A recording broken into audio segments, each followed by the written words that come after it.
பழைய ஏற்பாட்டில் சுவிசேஷமே இப்போ கிடையாது. ஏற்பாட்டில் தான் மத்தேயு சுவிசேஷம், மார்க்கு சுவிசேஷம், லூக்கா சுவிசேஷம், யோவான் சுவிசேஷம் இதில் தான் இருக்குது.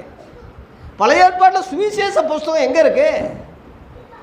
அப்போ அந்த பழைய ஏற்பாட்டையே 24 மணி நேரம் பேசுகிறான், மணிக்கணக்கில் பேசுகிறான்னா அவன் வேறு ஒரு சுவிசேஷம் சொல்கிறான்னு தானே அர்த்தம். அவன் ஜபிக்கப்பட்டவன் தானே. அவன் எப்படி ஆசீர்வதிக்கப்பட்டவன் எப்படி சொல்ல முடியும்?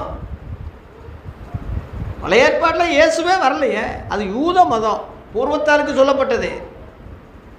அதுவும் உலக பிரகாரமான மதம்.